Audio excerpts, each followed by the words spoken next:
하나님 말씀 사도행전 13장 20절 23절 교도하십시다.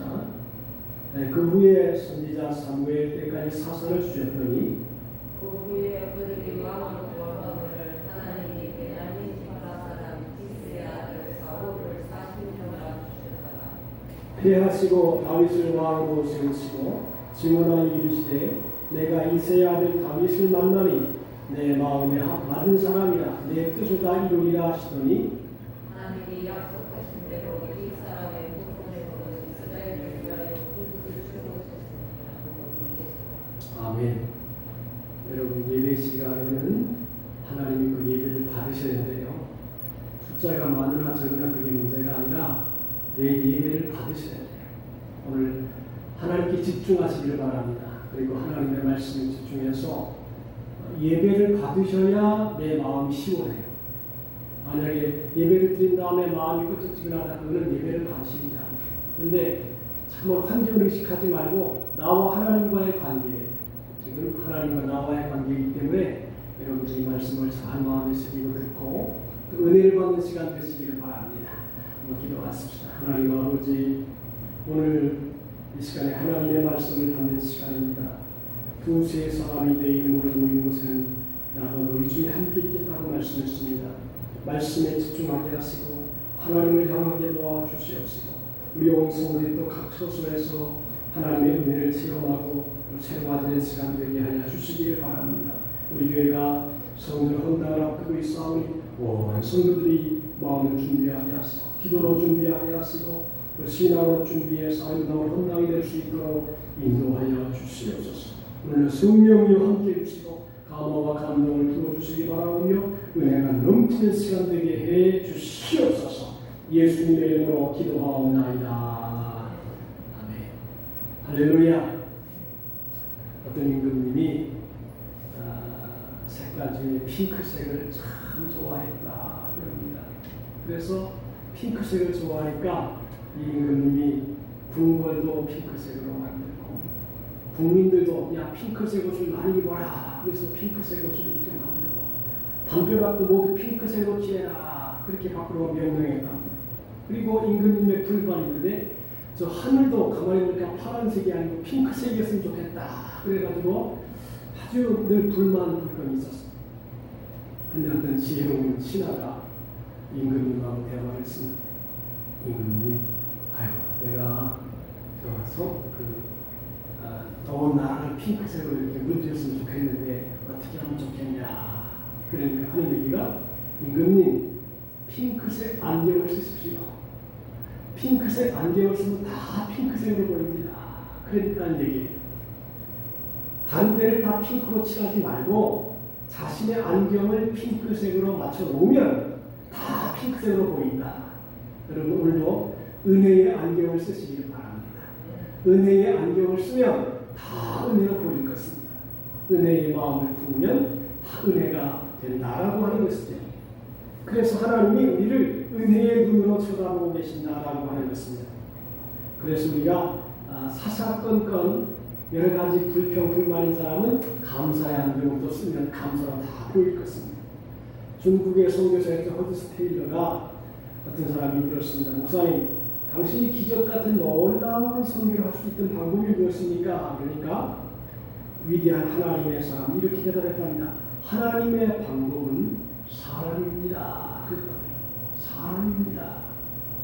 하나님의 방법은 프로그램도 아니고 전술 전략도 아니고 기술도 아니고 돈도 아니고 사람입니다. 언제나 하나님은 사람을 찾아서 그 사람에게 영권도 주시고 물권도 주시고 인권도 주셔서 사람을 통해서 일하셨다는 것입니다. 하나님이 기뻐하는 사람을 만나면 언제나 그와 함께 일하셨다는 것입니다. 하나님을 경외하고 신뢰하고 순종할 줄 아는 사람이 있으면 하나님은 그를 붙들고 어떤 큰 일도 이루셨다라고 하는 것입니다. 그러나 어떤 위기에도 절박함에도 하나님이 쓰실 수 있는 사람이 나타나지 않으면 하나님은 가만히 기다리셨다라고 하는 것입니다. 하나님이 택하신 나라 이스라엘이 전쟁에 치고 있고 복귀를 빼앗겨도 그냥 가만히 계셨습니다. 왜? 하나님이 쓸만한 사람이 없다는 거예요. 하나님께서 누굴 쓰실까? 쓸만한 사람이 없다는 것입니다. 하나님은 그 시대에 적절한 사람을 사용하시는데 이스라엘의 왕이었던 다윗을 이제 우리가 한번 살펴보겠습니다. 여러분, 다윗은 멀리서 보면 대단한 사람입니다. 멀리서 보는 거하고 가까이 보는 건 달라요. 산도 멀리서 보면 멋있지만 가까이 보면 별것 없어요. 그래서 중국의 산을 보면 멀리 우람합니다. 한국에서는 아담합니다. 근데 산이라고 하는 게 멀리 볼 때는 멋있지만 가까이 가면 그렇게 멋있는 게 없습니다. 다윗을 멀리 보면 참 훌륭한 왕입니다. 왜냐하면 어릴 때 벌써 소년이었을 때 블레셋 장군 골리앗을 물맷돌 한 방으로 쓰러뜨린 이야기. 아주 멋있고 대단한 이야기입니다. 양치는 소년에 불과한 그가 이스라엘 왕이 되었고 무엇보다 귀한 것은 예수의 육신의 조상이 되었다는 것입니다. 모든 사람들이 부러워하는 왕 중의 왕이었습니다. 그가 살아온 인생 여정을 살펴보면 비극 중에 비극적인 삶을 산 사람 또한 다윗이라고 볼 수 있습니다. 오랜 세월 동안 사울왕에게 쫓겨다니는 신세였고 겨우 왕이 된 후에도 자식에게 배반을 당하여 도망을 당했고 이런저런 고난이 그치하리 없는 비극적인 삶을 살았습니다. 어쩌다가 남의 아내를 빼앗은 죄로 거의 일평생을 눈물로 침상을 주시며 회개하면서 지냈던 이런저런 비극들이 충만한, 그리고 그 죄를 자기에 받았던 사람입니다. 그런 파란만장한 다윗의 생애를 다 볼 수 없지만 우리가 받을 교훈을 몇 가지 살펴봅니다. 여기 성경에 보니까 21절에 그들이 왕을 구하거늘 하나님이 베냐민 집 바사람 기스의 아들 사울을 40년간 쥐었다고 했습니다. 하나님이 사울이라고 하는 사람을 40년 동안 이스라엘을 위해 사용하셨습니다. 이스라엘 백성들이 왕을 요구하여 별로 내키지 않는 가운데 하나님께서 허락하신 왕이지만 아무렇게나 그렇게 세운 왕은 아니었습니다. 하나님이 먼저 사울을 지정하셨고 각 지파 중에서 제비를 뽑아서 당선이 되었습니다. 용모도 단정하고 키도 다른 사람보다 크고 그리고 겸손하고 착한 사람이었습니다. 그가 하나님께 미움을 사서 그의 왕족이 패족이 되었고 다윗을 통하여 새로운 왕관을 시작하였지만 사울이 다윗에게 비해서 더 큰 나쁜 죄를 지은 것처럼 보이지 않습니다. 여러분들 객관적으로 보면 다윗이 훨씬 더 큰 죄를 지었고요. 다윗은 한 가지 죄, 무슨 죄냐? 물론 이제 전체를 살펴보긴 하는데 다윗은 두 가지 죄를, 하나는 불순종했어요. 근데 이 불순종 때문에 죄사가 생긴 겁니다. 이 불순종이 엄청나게 큰 죄라고 하는 것입니다. 블레셋과의 전쟁에서 전쟁에 나가기 전에 하나님께 제사를 드리고 나가기로 되어 있었는데 제사를 집전해야 할 제사장 사무엘이 시간에 맞추어 오지 못하고 늦게 오자 성들이 급하여 자기가 집전해서 제사 드린 일이었습니다. 이로 인해 하나님께서는 미움을 사서 왕의 나라가 길지 못할 것이라는 예언을 받게 되었습니다. 우상 숭배를 한 것도 아니고 사람을 죽인 것도 아니고 사무엘이 늦게 와서 다시 대신 한 번 제사 드린 집전을 한 일인데 하나님께서 이것을 굉장히 분노하셨습니다. 이 사울이 자기 동족을 죽이거나 또는 큰 죄를 저지른 게 아니라 하나님이 제사일은 제사장만 한 일이다. 일반 왕은 할 수 없다. 그러고는 하나님의 법도를 어긴 불순종의 죄. 이게 불순종이 작은 죄 같지만 불순종이 큰 죄입니다. 하나님께서 아담과 하와에게 큰 죄 졌습니까? 아담과 하와에게 다른 건 다 먹되 선악을 알게는 선악을 먹지 말라 그랬죠. 근데 그거 먹어서 인류가 죄를 지은 것입니다. 이 불순종이 엄청나게 큰 죄라고 하는 것입니다. 불순종 때문에 제사가 있는 거예요. 그러니까 불순종하는 사울을 하나님이 버리셨습니다.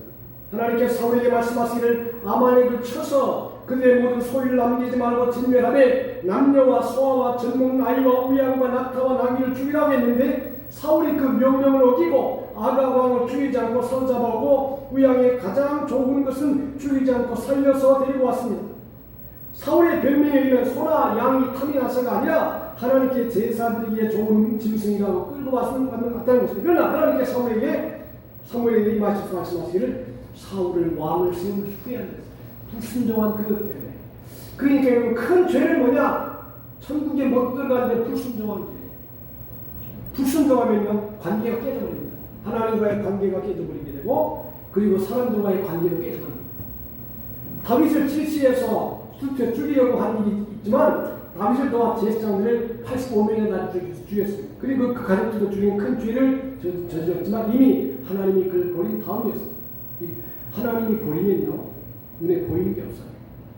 제사장들 85명을 다 살피고 있어요. 이게 하나님의 은혜가 떠나니까, 여러분, 하나님의 은혜가 충만하면 하나님께 속한 분들을 귀히 여겨요. 소중히 여겨요. 함부로 안 돼요. 근데 하나님의 신이 떠나면 그 다음서부터 하나님에게 속한 것을 함부로 대하는 거죠. 함부로 취급해요.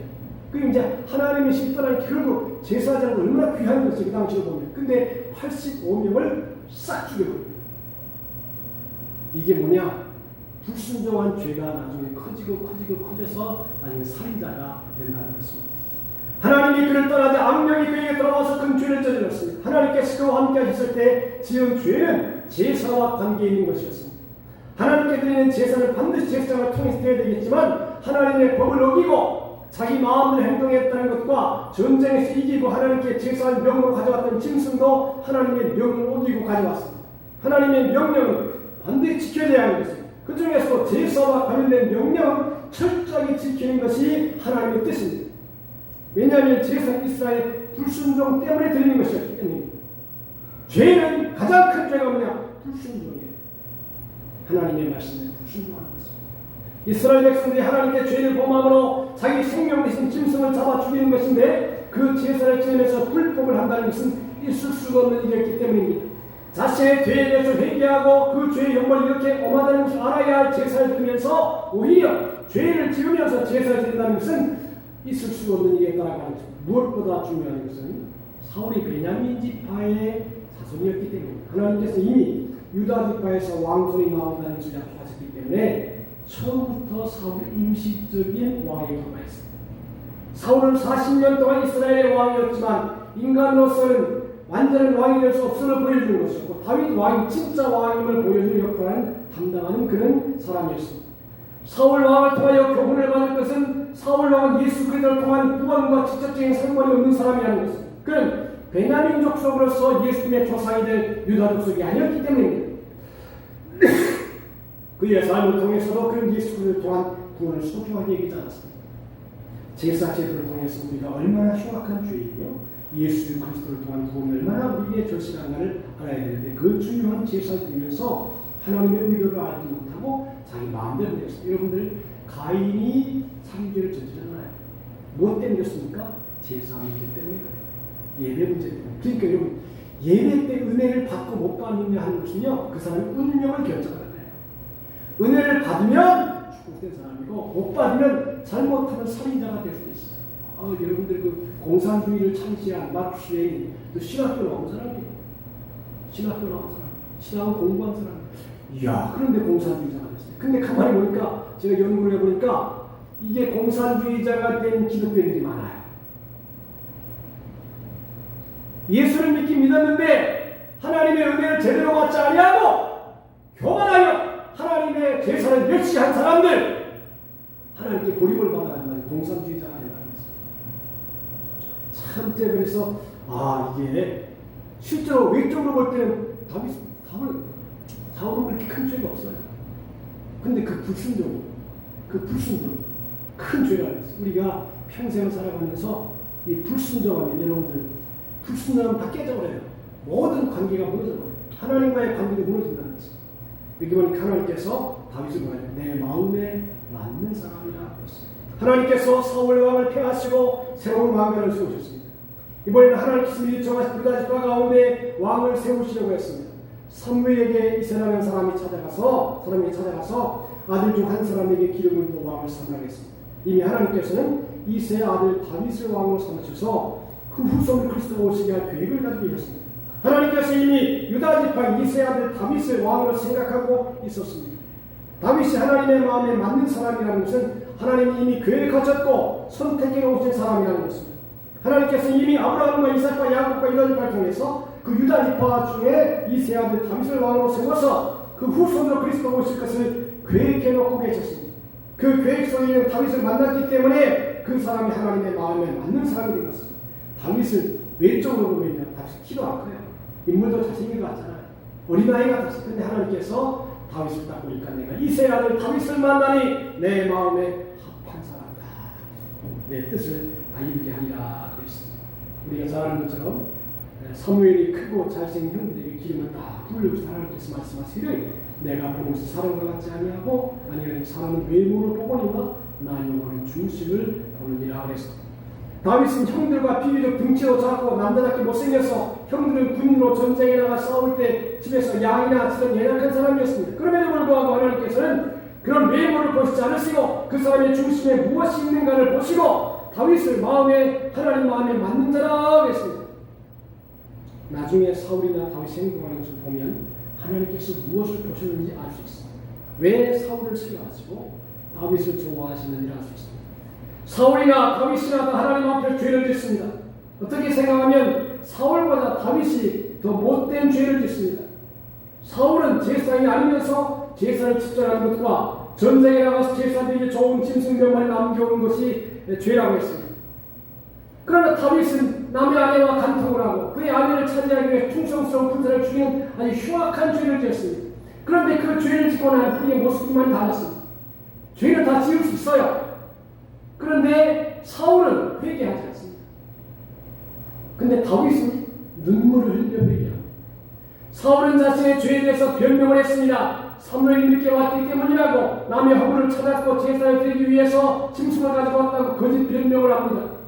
하나님께서 우리의 속마음까지도 아시기 때문에 그의 변명과 남의 탓으로 돌리는 것과 거짓말하는 것을 다 알고 계셨습니다. 그러나 다윗은 비록 아주 흉악한 죄를 지었지만 죄를 나단 선지자를 통해 지적받은 즉시 아무런 변명 없이 회개합니다. 그리고 그 죄를 평생토록 회개하면서 보냈습니다. 아들 압살롬이 아버지를 배반하고 자신이 왕이 되려고 반란을 일으켰을 때 다윗은 대적하여 싸우려고 하지 않고 맨발로 울면서 도망을 갔다 했습니다. 아들이 자신을 배반하는 것이 하나님께서 내리시는 형벌이라고 알고 달겨가는 것입니다. 사울의 집안 사람이 지문이라는 사람을 쫓겨가는 다윗을 향해 저주를 퍼붓습니다.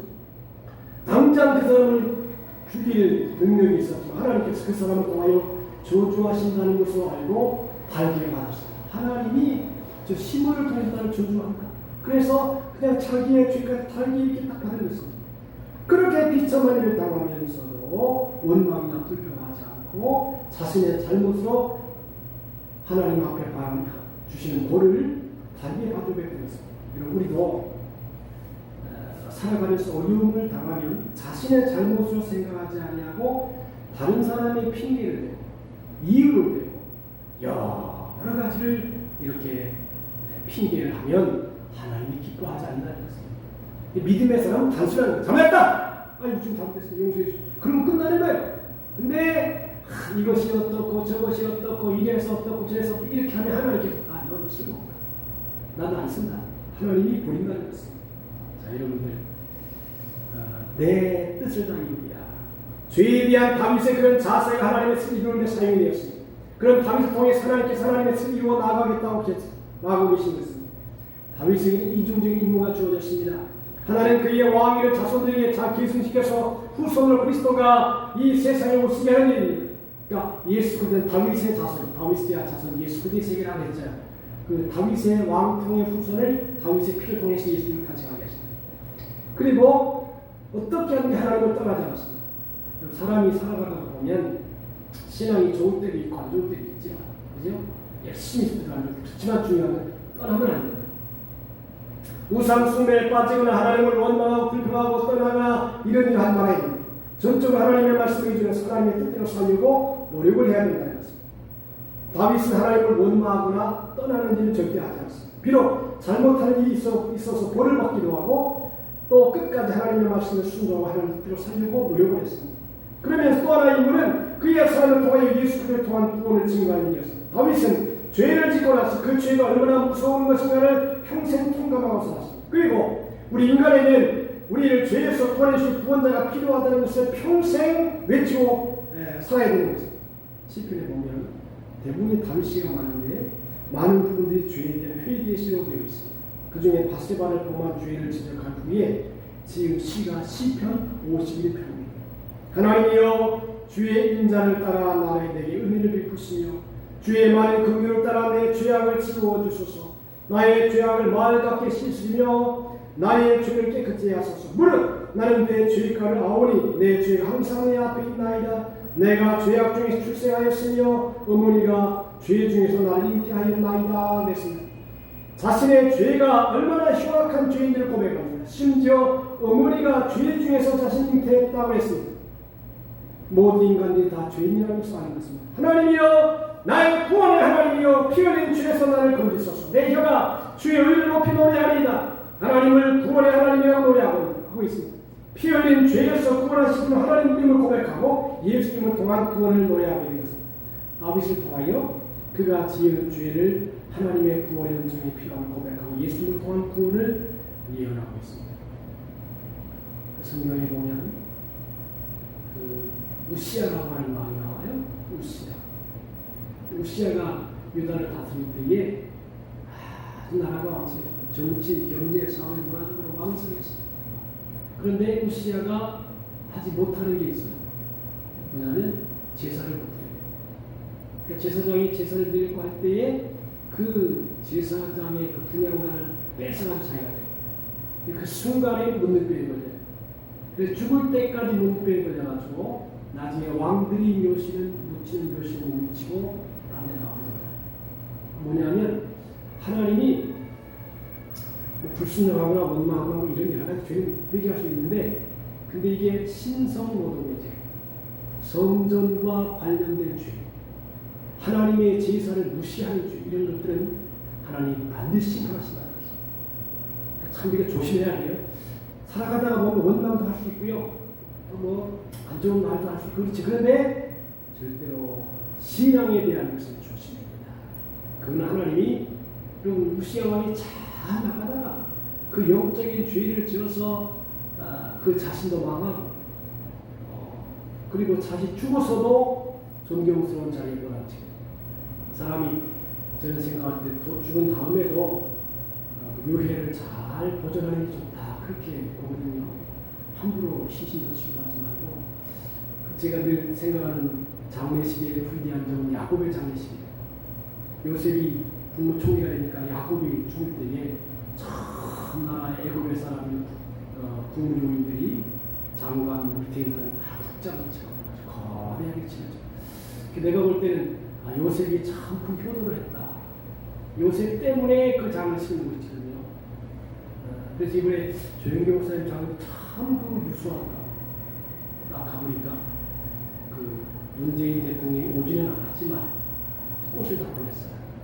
다 문재인 대통령과 국무요인들 다 국가의 요직들은 다 이렇게 와서 조의를 표하고 가는 내용들이 제가 봤습니다. 방에 들어가니까 문재인 대통령 분이랑 써있더라고요. 측면에서 오지는 못하고 꽃만 보냈어요. 그러니까 장례식도 참 중요하다 그렇게 보는 것이죠. 마지막 한 사람을 위원회에 말씀드려요.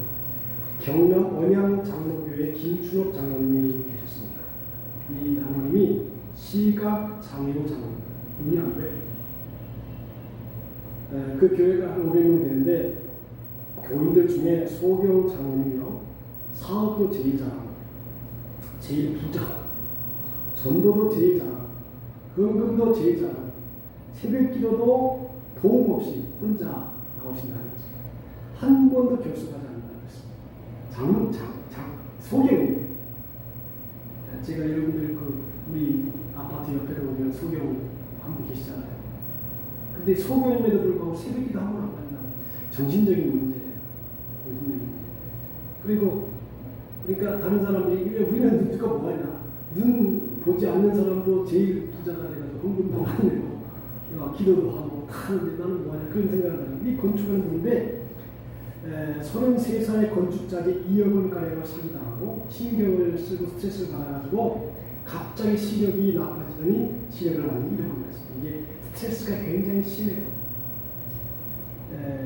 지금은 이제 그 나이를 계산해 보니까 30년이 지나서 지금 나이가 70살이에요. 근데 그럼에도 불구하고 사업을 잘해서 헌금을 1억 원씩 한다. 교회 헌금을 제일 많이 하고 신앙생활 잘하신 제일 잘하시는 분이 김춘옥 소경 장로님이시라고 했어요. 그러니까 장로님이었어요. 새벽기도도 더듬거리면서 한 번도 결심하지 않으시죠. 지금 우리 새벽에 5분 나오지만 야 제가 이걸 생각하니까 대단한 분이다. 그러니까 하나님 축복해 주시죠. 근데 이 사람이 다른 사람처럼 한 번도 결심하지 않았어요. 잘 열심히 하나님을 섬기고 하나님께서 소경이면서도 건축을 하면서 사다니 그리고 헌금도 많이 존경, 그런 존경할 수 있어요. 그죠? 이렇게 소경이면서도 한 번도 새벽기도 빠지지 않고 말이죠. 열심히 하고 예배를 드리고 뭐 그렇게 존경을 받을 수가 있나. 존경받을 사람은 존경받을 이유가 있는 거예요.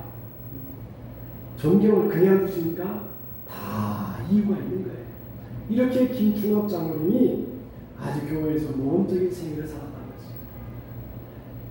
그러니까 하나님 앞에 충성하는 사람은 충성한 만큼 하나님이 복을 주신다. 그렇게 보는 것이죠.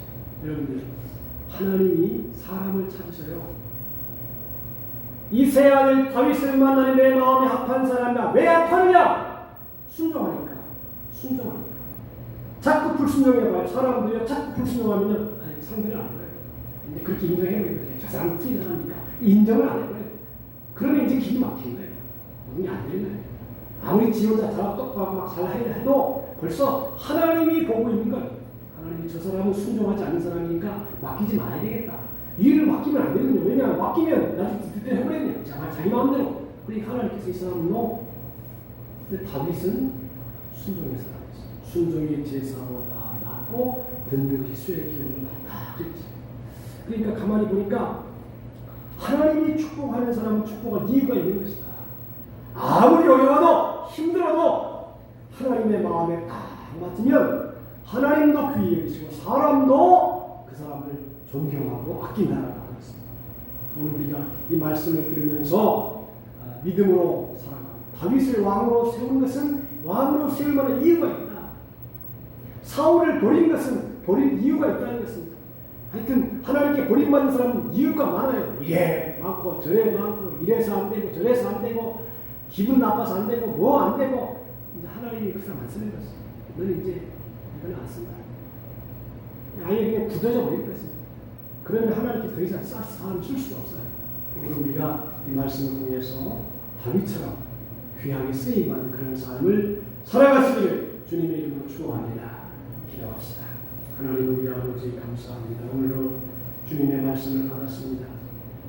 사울을 하나님이 불순종함으로 보내시고 다윗을 왕으로 세우셔서 내 마음에 합한 사람으로 내 뜻을 다 이루게 하리라 그래서 비록 개인적으로는 여러 가지 고난이 있었지만 하나님 앞에 진실했고 순종했고 아버지 하나님께 최선을 다하여 헌신한 그런 다윗을 보면서 우리도 그 신앙을 계속 이어가다 주 앞에 영광 돌리게 도와 주옵소서. 예수님의 이름으로 기도하옵나이다. 아멘.